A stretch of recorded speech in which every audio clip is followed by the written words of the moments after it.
نوينا التعلم والتعليم والنفع والانتفاع والإفادة والاستفادة والمذاكرة والتذكير والحث على التمسك بكتاب الله وسنة رسول الله والدعاء إلى الهدى والدلالة على الخير ابتغاء مرضات الله وبره وثوابه على الله تعالى.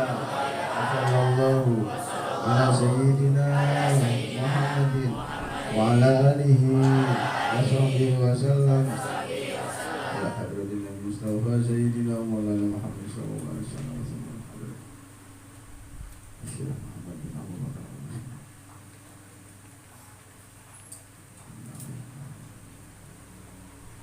الفاتحة.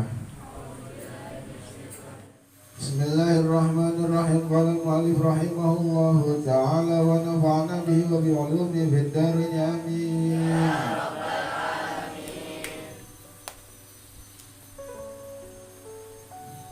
Hukia diceritakan atau dihikayatkan an Abi Bakar dari Abi Bakrin, an Abi Bakrin dari Abi Bakar Al-Ismaili dari Abu Bakar Al-Ismaili biisnadihi dengan sanadnya an Utsman bin Affan dari Utsman bin Affan dari Utsman bin Affan radhiyallahu ta'ala anhu, mudah-mudahan Allah meridhoinya dan kita mendapatkan barokahnya. Radhiyallahu ta'ala anhu, mudah-mudahan Allah meridhoinya dan kita mendapatkan barokahnya. Innahu sesungguhnya hurufnya kembali ke Utsman bin Affan. Innahu sesungguhnya Utsman bin Affan kana berada, kana telah ada idza wusifat jika diceritakan, disifati, bisa diartikan dengan diceritakan. Idza wusifat jika disifati atau diceritakan, indahu di sisinya Utsman, an-nara tentang neraka, lam yakun maka ia tidak yabki menangis,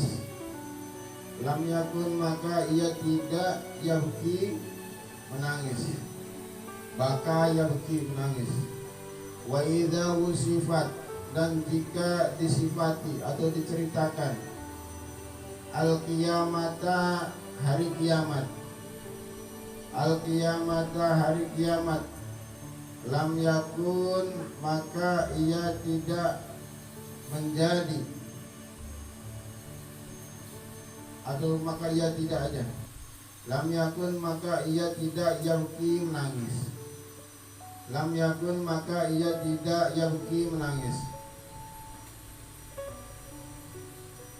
Wa idza wusifa dan jika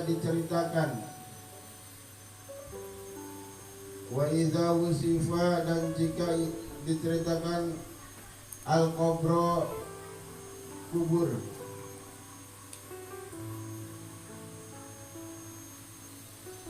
karena maka ia yabki menangis,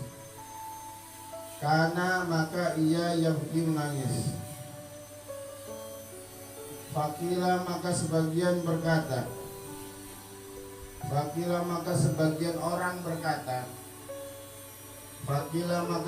orang berkata, mahadza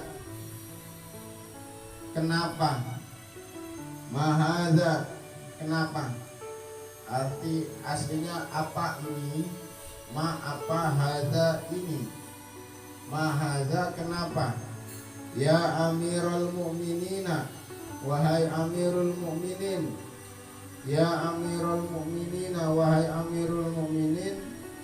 Faqala kemudian berkata sama Utsman. Kemudian Utsman berkata, faqala, kemudian Utsman berkata, kecepatan enggak? Hah? Ini sesungguhnya aku idza kuntu, jika berada, idza kuntu jika aku berada, domirnya anak. Idza kuntu jika aku berada, finnari, di dalam api neraka, di dalam neraka, bos api, finnari, di dalam neraka. Faqala, kemudian berkata sapa Utsman berkata, ini sesungguhnya aku idza kuntu, jika aku berada finnari, di neraka, kuntu, maka aku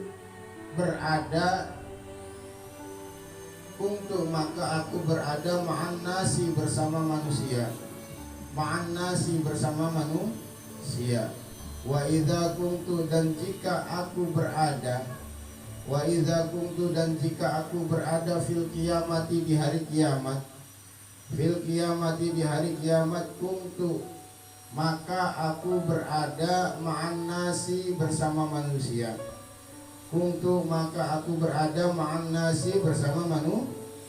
wa idza kuntu, dan jika aku berada fil qabri, di dalam kubur,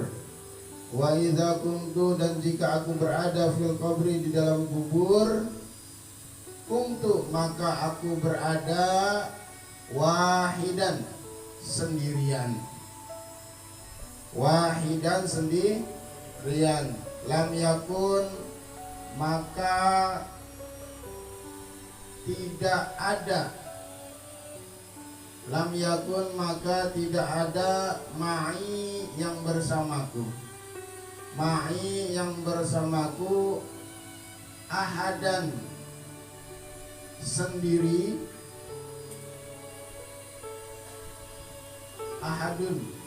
ahadun sendiri, fil qabri, di dalam kubur, minan nasi, dari manusia,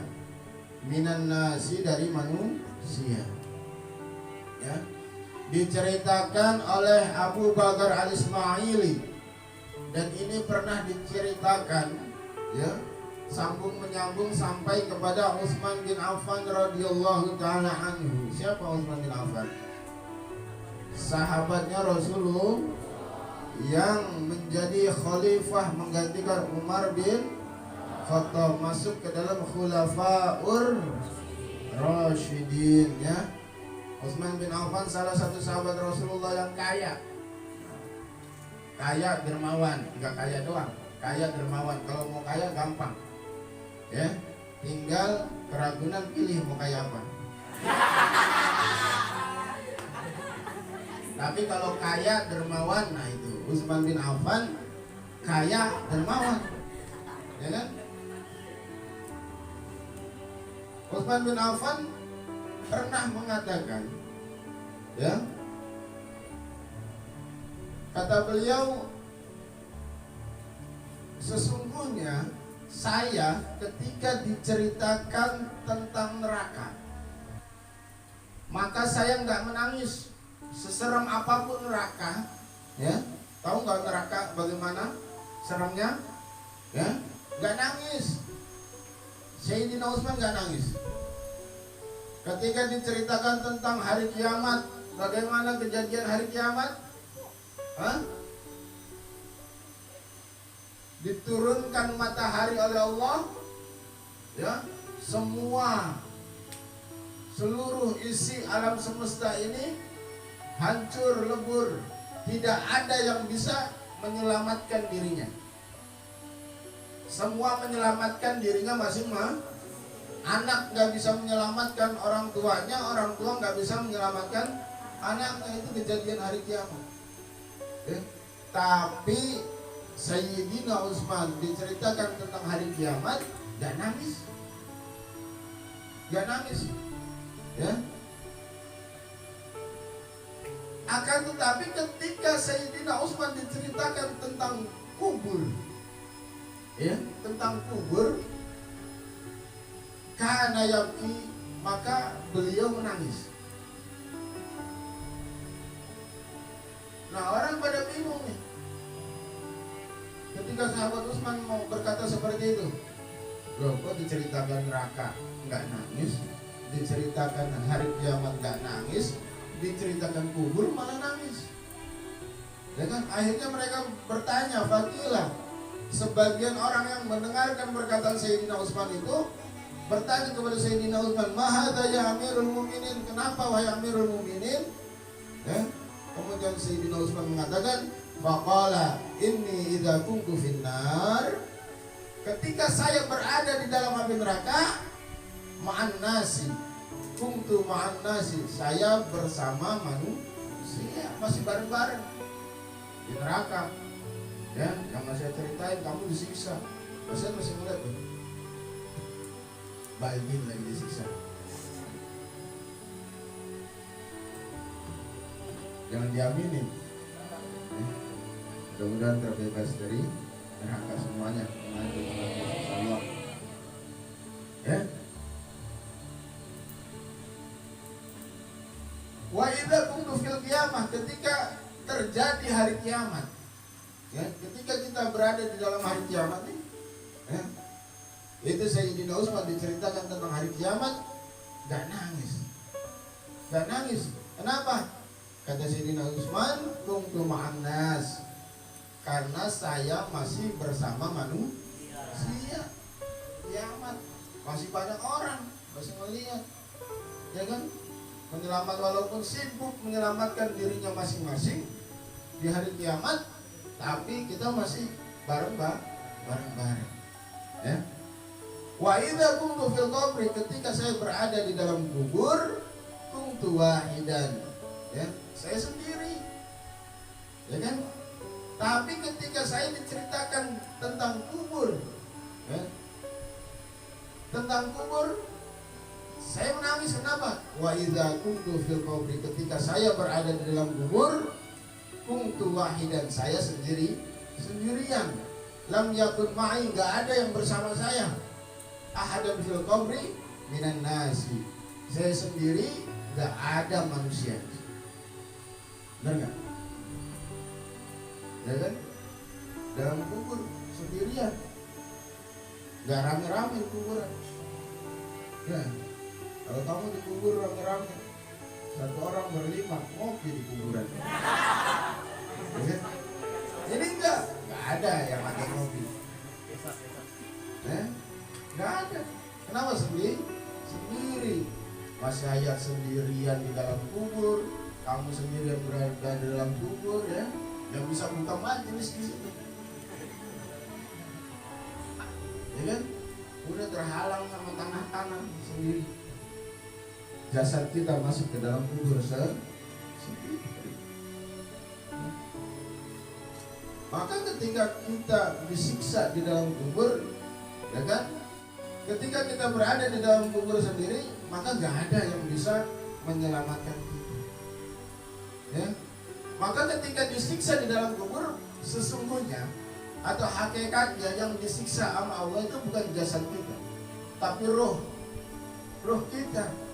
Makanya roh itu akan selalu hidup terus. Nanti nih roh tersebut menunggu sampai hari kiamat. Jasadnya di dalam kubur, rohnya menerima siksa kubur. Nah, makanya ketika kita mengirimkan doa, itu yang disebut ila ruh, bukan ila jasad. Ya, ila ruhi disebutin namanya, ya kan? Ila ruhi Hidayat bin Muhammad Saleh. Kalau masih ada yang meninggal tuh, kirim doanya, ya kan? Atau ila hadrati, kepada yang hadir, karena rohnya, kita mengundang rohnya untuk hadir, ya kan? Makanya di dalam ayat Al-Quran dijelaskan kullu nafsin dha'iqatul maut, setiap yang berjiwa pasti akan merasakan mati, bukan kullu ruhin, ya kan? Bukan kullu ruhin. Kenapa? Karena ruh akan selalu hidup. Jadi ketika kamu orang tua kamu meninggal, kamu gak usah bersedih. Menangis nggak apa-apa lah. Namanya kehilangan ya dalam bentuk fisik, ya kan? Yang diperlukan oleh orang tua kamu adalah doa kamu. Doa kamu. Ketika kamu mengatakan ila ruhi fulan bin fulan, itu yang dibutuhkan oleh orang tua kamu atau saudara kamu yang sudah meninggal. Ya. Makanya Al-Quran menyebutkan kullu nafsin, bukan kullu ruhin. Yang berjiwa akan merasakan mati, tapi kalau ruh tidak pernah mati. Maka setiap orang yang sudah mati, ruhnya akan hidup. Ruhnya itu memerlukan doa. Sampai karena ruhnya hidup. Kalau ruhnya mati nggak sampai, ngapain? Ibarat kata kamu ngasih makan sama orang mati, dimakannya? Enggak. Karena tapi roh ini akan selalu hidup. Perjalanan roh ini terus sampai Allah menentukan ini roh harus masuk ke dalam neraka atau ke dalam surga. Ini perjalanan roh. Ya, dari sebelum kamu dilahirkan, roh itu sudah ada. Ini rohnya buat siapa nih? Oh, rohnya buat Salma. Oh, ini rohnya buat siapa nih? Oh, rohnya buat Nabila. Ini roh ini sudah ada rohnya. Ya kan?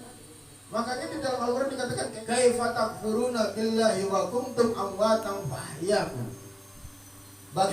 Bagaimana kamu bisa ingkar? Kaifa takfuruna, bagaimana kalian bisa ingkar?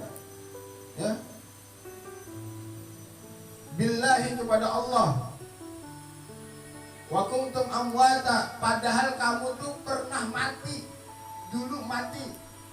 Artinya mati, kamu belum diciptakan sama Allah, rohnya sudah ada. Tapi secara fisik kamu belum ada. Ya. Sudah pernah kita nih sebelum hidup di dunia sudah pernah namanya merasakan mati. Wa kuntum amwata. Maka Allah nih kasih peringatan sama kita. Bagaimana kalian bisa ingkar kepada Allah padahal kalian dulunya pernah Artinya kita sudah pernah punya pengalaman mati. Fahyakum, kemudian sekarang kita dihidupkan sama Allah. Ketika kita dihidupkan sama Allah, Allah ngasih pelajaran sama kita, jangan sampai kita ingkar.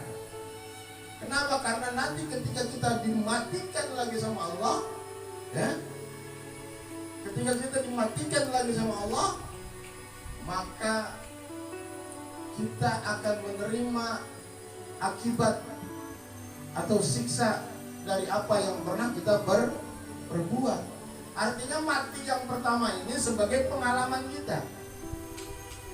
Mati sebagai pengalaman, jangan sampai kita berbuat ingkar kepada Allah ketika Allah menghidupkan kalian. Setelah Allah hidupkan fahyakum.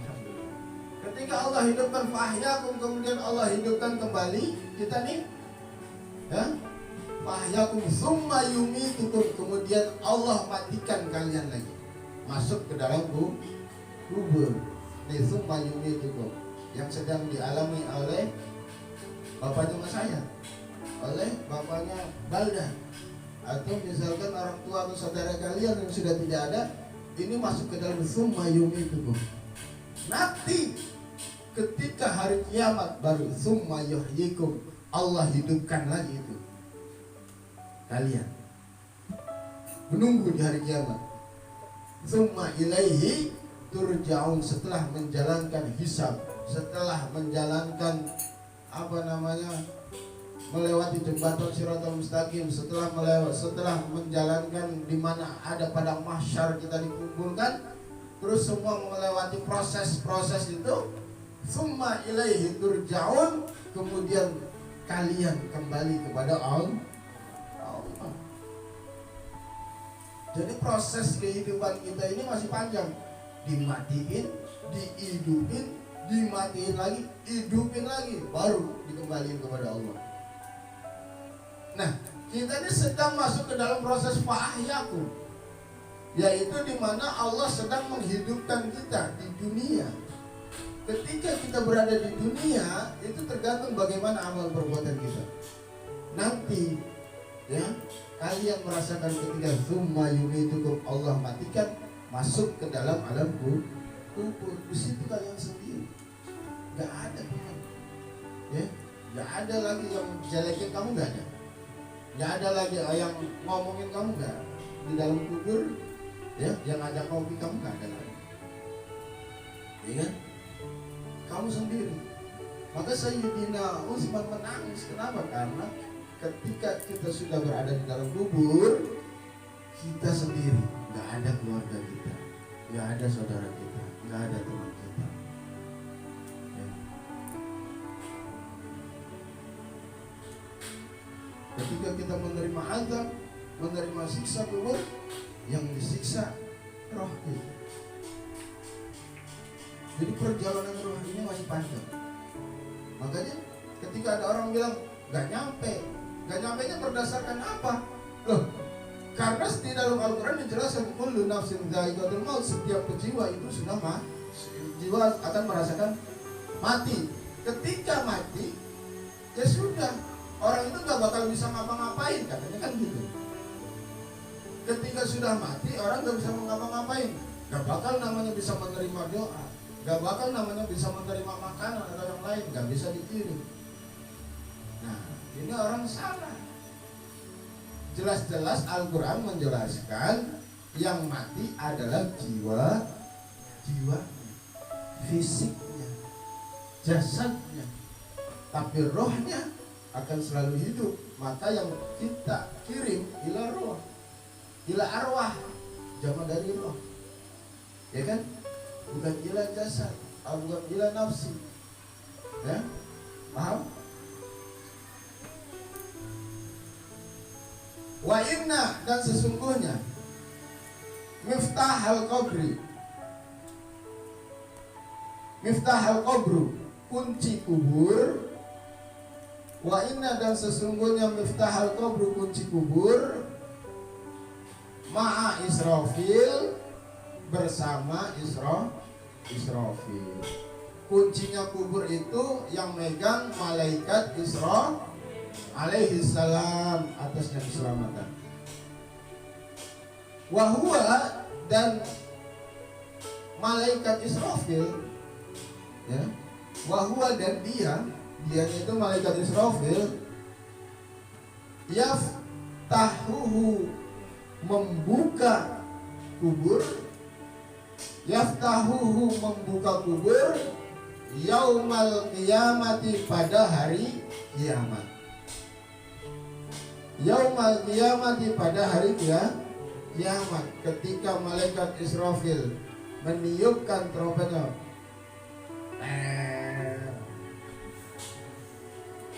terjadi hari kiamat. Sangkakala, bukan trompet, sangkakala. Kalau trompet tahun baru. Ketika meniupkan sangkakalanya, maka terjadi hari kiamat. Jadi yang megang kuncinya malaikat Israfil. Kapan kiamat mau terjadi, udah yang megang kunci Israfil, tinggal tunggu perintah Allah. Israfil, buka kuncinya. Sama Israfil dibuka, dipakai sangkakala, ya kan? Ditiup itu sangkakala, terjadi hari kiamat. Jadi proses di dalam kubur ini sudah bertahun-tahun. Coba kalau misalkan orang yang hidup di zamannya Nabi Adam, udah berapa tahun dari sebelum Masehi atau sebelum Hijriah, mereka sudah di dalam kubur. Ditambah ketika masuk ke dalam masanya baginda Nabi Muhammad sampai sekarang sudah berapa? 1444. Iya, 1440 Hijriah ke atas, ya kan? Itu sudah ribuan tahun di dalam kubur. Sudah ribuan tahun di dalam kubur, merasakan bagaimana mereka ada dalam kubur. Itu yang di dalam kubur, yang ketika menerima siksa dari Allah, itu mereka berteriak, kapan kiamatnya? Kapan kiamatnya? Ya kan? Tuh. Maka kalau kamu sudah berada di dalam kubur, ya, ulama mengatakan banyak orang-orang yang ketika masuk ke dalam kubur mereka minta dihidupkan kembali sama Allah. Kenapa? Karena mereka pengen namanya melaksanakan ibadah lagi, pengen sholat lagi, pengen ngaji lagi, pengen duduk di majelis lagi, pengen duduk mencari ilmu di majelis ilmu, pengen lagi. Ya? Jadi kesempatan kita ketika ada di dunia jangan sampai lepas dari ibadah kepada Allah. Jangan sampai lepas sholat, jangan sampai lepas ngaji, jangan sampai lepas duduk di majelis. Kenapa? Kalau sudah ada di dalam kubur kita sendiri, gak ada yang mendengar teriakan kita ketika kita disiksa. Ketika gak ada yang mendengar, gak ada yang menolong kita karena kita sendiri di dalam kubur.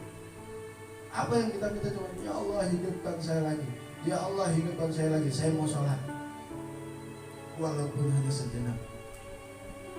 Ya Allah hidupkan saya lagi, saya pengen duduk di majelis untuk mencari ilmu. Yang kita minta ketika sudah berada di dalam kubur. Gak ada lagi kesempatan itu. Mumpung berada di dunia, duduk di majelis ilmu, ya, perbanyak ibadah. Wakana dan telah ada yaqulu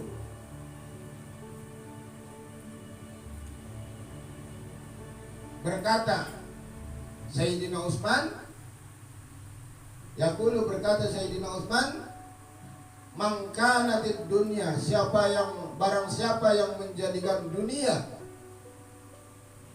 man kanatid dunya, barang siapa yang menjadikan dunia sijnahu, sebagai penjaranya. Man kanatid dunya, barang siapa yang menjadikan dunia sijnahu, sebagai penjaranya, kana, maka ia telah menjadikan al-qabru, kubur, maka ia telah menjadikan al-qabru, kubur, jannatahu, sebagai surganya. Jannatahu, sebagai surganya. Orang yang menjadikan dunia sebagai penjaranya, ya, gak mau bebas di dunia, ibadah terus tekun, ngaji, ya, menuntut ilmu, gak mau namanya bebas nongkrong di Jalbar, Alexis, EXO, apa lagi? Klasik, apa lagi? Hah?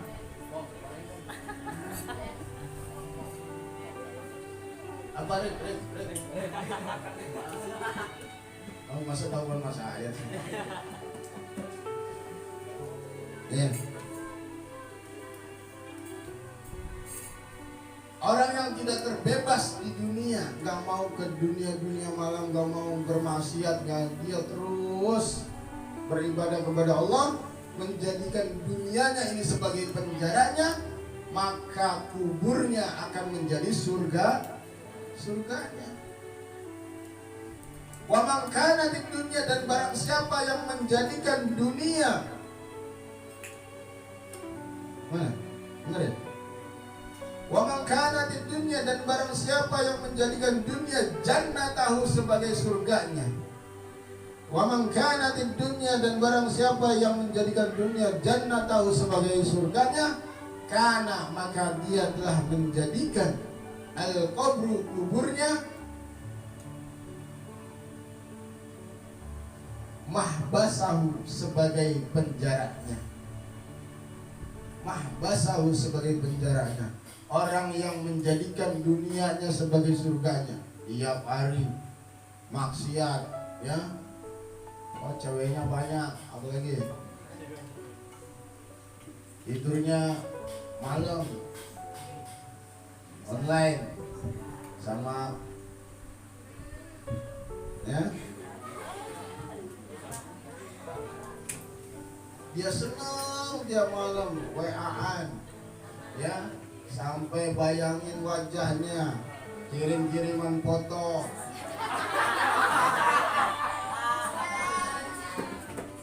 Ya, ingat nih Auswarya nih, ya. Dia menjadikan dunianya sebagai kesenangannya, sebagai surganya. Kanal qabru mahbasahu, maka dia menjadikan kuburnya sebagai penjara. Orang kalau sudah terlalu di penjara maka akan tersiksa. Penjara beneran, ya, maka akan tersiksa.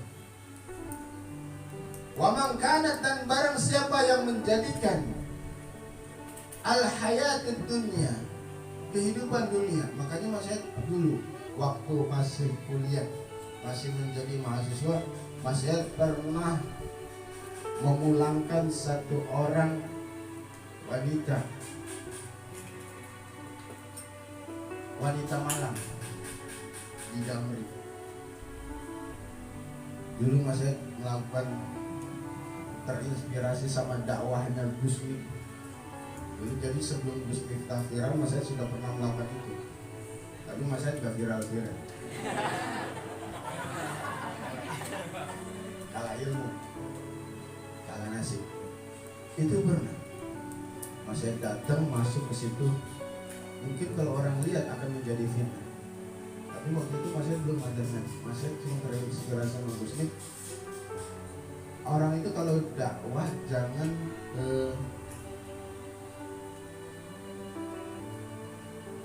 hanya bisa mengklaim bahwa orang itu akan masuk neraka karena ahli maksiat, tapi lihat dulu apa alasannya orang itu melakukan maksiat.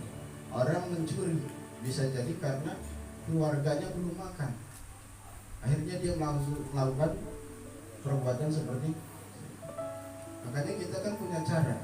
Dakwah itu mengajak, bukan dakwah itu merangkul, bukan dakwah itu ramah, bukan marah. Ya kan? Makanya kita itu dengan cara seperti itu dakwah. Ya kan? Nah, ketika masih masuk ke dalam area tersebut, masih mau tahu caranya gimana, ya. Tapi masih lupa gimana, karena nggak tahu. Akhirnya Mas baru di pinggir jalan itu dipanggil kan, kemudian parkirnya di pinggir jalan juga. Terus sini duduk Mas gitu. Terus mau gimana? Kata saya, kalau kita jalan berdua gimana? Nggak bisa, sama bos saya nggak boleh. Bolehnya di lokasi. Oh gitu. Lokasinya di mana? Di dalam. Wah, udah deh, saya ngobrol aja di sini. Boleh nggak temenin ngobrol? Boleh. Ngobrol. Dulu belum ada akhir. Saya masih mahasiswa, masih muda. Itu nggak ada yang tahu, dia nggak tahu, abang nggak tahu. Karena masih pengen tahu cara dakwahnya Gus. Perempuannya masih ingat namanya Ana. Sampai sekarang cakep putih. Nah kemudian Mas ngobrol. Ternyata di situ sistemnya bukan bayar, tapi jajan. Ya. Mau minum apa Mas? Yang ada aja. Ya kan, kirain Mas bayarnya itu nemenin ngobrol bayar. Ternyata jajan cara bayar. Kacang tuh yang dulu 500 tuh, yang kacang baru guys saset kecil itu dulu 500, di situ udah 5.000. Berarti dulu masih 2.000 satu botol, di situ udah 8.000. Jadi habis sekitar 100.000. Jadi kacang belum habis sudah disodorin, dan kacang belum habis sudah disodorin sama keratin deh. Bukan yang lain, bukan ciku, bukan. Erik. Campurannya apa nih? Orang tua. ketika Mas Ayat ngobrol terus dia cerita Mas Ayat tanya, Mbak sekolah lulusan apa? Terus perkenalan nih, Mbak sekolah lulusan apa? Saya lulusan pesantren Mas. Mas Ayat kaget di situ. Mbak emang orang mana? Orang Solo lah sih. Di sini udah berapa tahun? Baru 1 bulan setengah. Oh belum lama ya. Lulusan pesantren berapa tahun pesantren? 9 tahun. Jadi ternyata ada lulusan pesantren di sini. Karena Mas Ayat nggak percaya, Mas Ayat coba tanya lagi. Emang di pesantren yang diajarin apa? Mas Ayat nggak menunjukkan identitas, belum menunjukkan identitas Mas Ayat kalau Mas Ayat lulusan pesantren. Ya kitab-kitab itu apa? Ya ada nahwu, ada fikih, ada udah Pak, saya juga lulusan pesantren. Udah Mas, iya. Ini jalannya Allah. Kemudian Mbak ngaji nahwu ya, sudah hafal apa aja?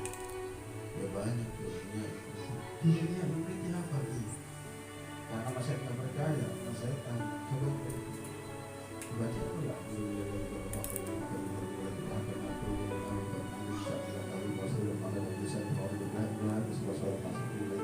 Ala Nabi sallallahu alaihi wasallam.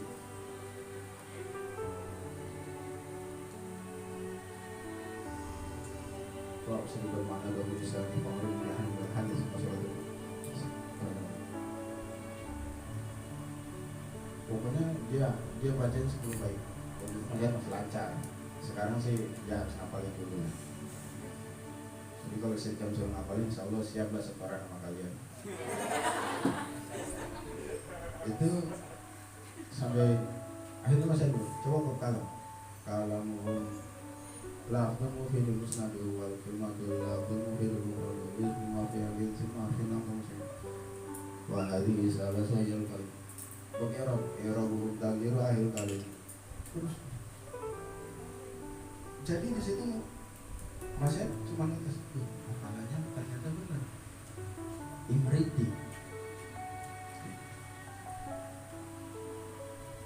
Terus paling berarti saya karena Mas Ayat masih kaget, ini orang kok bener hafal, berarti nggak bohong. Terus benar nggak salah kerjanya di sini. Enggak, gue sadar.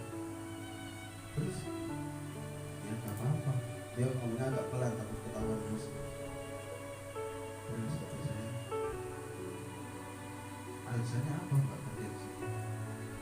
Saya ditekan terus sama orang tua saya buat nyari duit karena masih ada adik-adik saya yang dibiayai sedangkan saya yang pertama.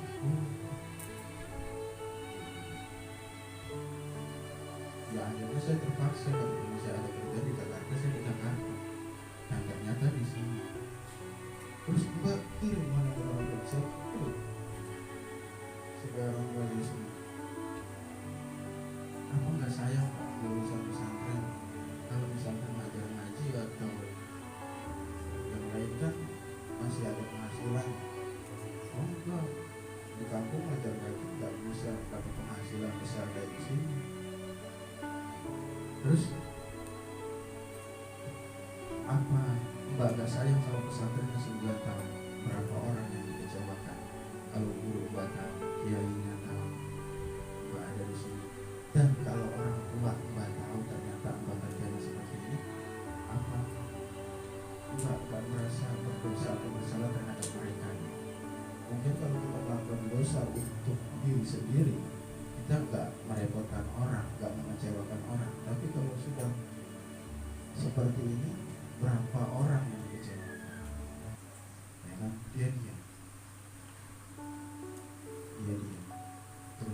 Terus gimana nasib adik-adik saya mas kalau saya sampai pulang? Kalau saya keluar dari sini, Mbak yakin ya sama Allah kalau Allah yang ngasih rezeki? Urusan orang tua itu rewel, itu mungkin karena tekanan ekonomi yang sedang berkurang. Tapi setidaknya Mbak kasih usaha pekerjaan lain yang menurut saya di kampung itu gak terlalu berat buat membiayai adik-adik. Walaupun penghasilan gak seberapa, tapi Mbak membahagiakan orang-orang yang pernah menyayangi baik gurunya, terus orang tuanya, saudaranya, teman-teman. Dan dia sedikit ketika dia masih bilang gak usah dipikir, ya sekarang jalanin aja dulu pekerjaan seperti ini, nanti malam coba sambil dipikirin lagi, kalau memang Mbak pengen meneruskan ya silakan teruskan, tapi saya hanya mengingatkan karena saya juga lulusan pesantren, saya takut kalau sambil mengecewakan guru saya. Akhirnya saya udah ngobrol seperti biasa lagi. Sebelum pulang dia minta jawab nomor telepon mas saya. Dulu mas HP-nya Nokia masih Nokia jagung.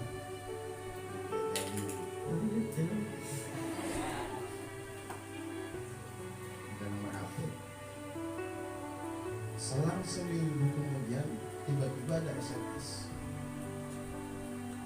Assalamualaikum, maaf sebelumnya mas, saya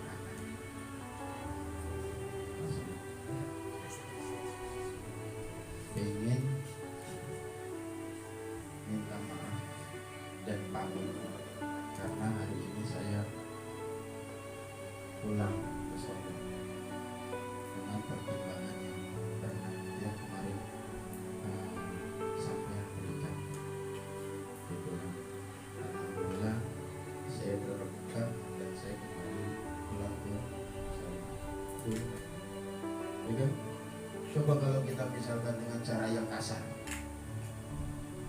atau dengan cara mengklaim bahwa kamu maksiat, kamu harus maksiat, kira-kira dia akan terus di situ karena kesalahan kita atau karena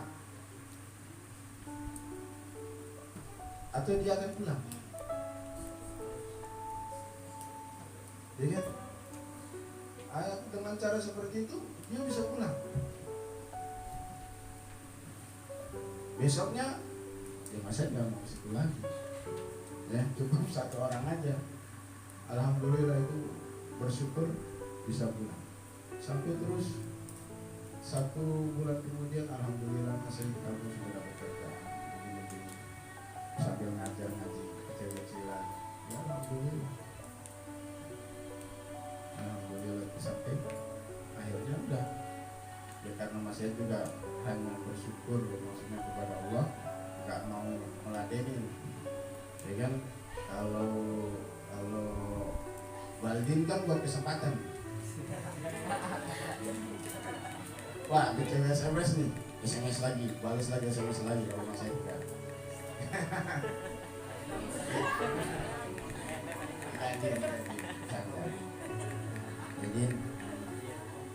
Jadi orang nggak seperti itu.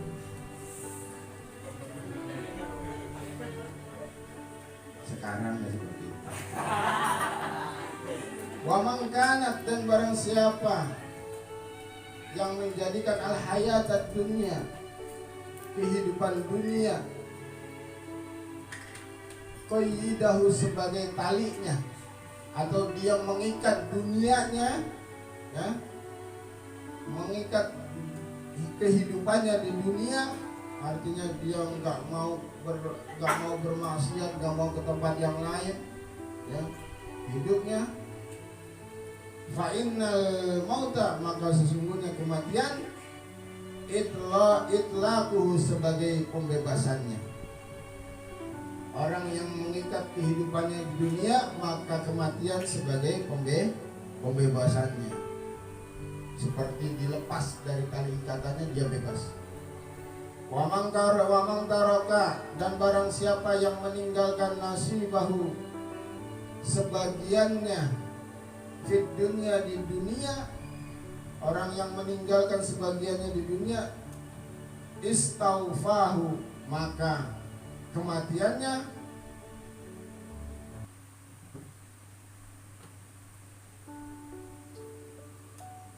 maka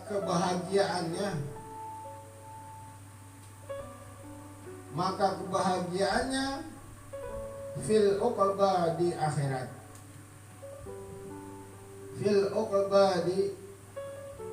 Istaufahu, maka akan mendapatkan kebahagiaannya fil uqba di akhirat. Istaufahu, maka akan mendapatkan kebahagiaannya fil uqba di akhirat.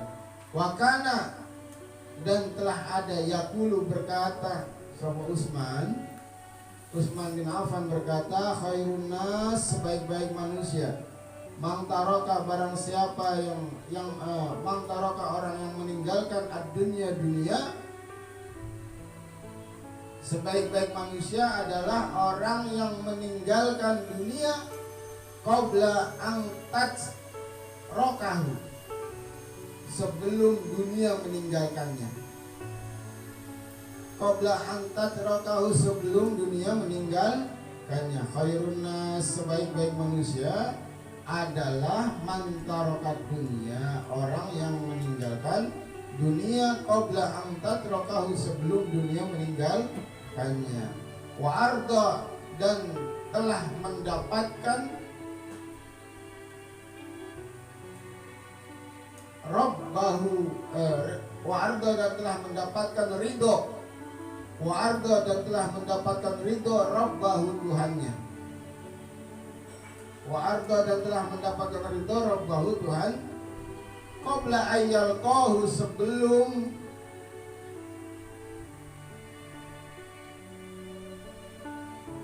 bertemu Tuhannya. Bunyinya kembali Rabbah. Qabla ayyalqahu, sebelum bertemu Tuhannya. Wa amara qabrahu, dan memakmurkan kuburnya.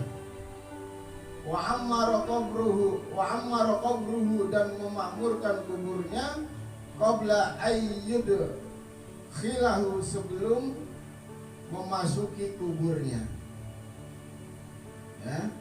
Jadi sebaik-baiknya manusia adalah satu orang yang meninggalkan dunia, ya, sebelum dunia meninggal, dan orang yang mendapatkan ridho Tuhannya sebelum bertemu dengan Allah, dengan Tuhannya, dan orang yang memakmurkan kuburnya sebelum masuk ke dalam kubur.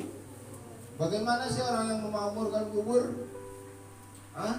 Orang yang bermanfaat hidupnya buat orang lain, orang yang beribadah kepada Allah, ya, orang yang imbang dalam menjalani hablum minallah, hablum minannas.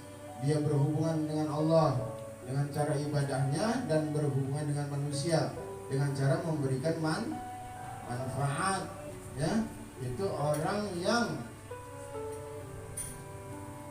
manusia yang paling baik, ya, yaitu salah satunya orang yang memakmurkan kubur. Kita nih ngaji, ya, kita sama aja memakmurkan kubur kita.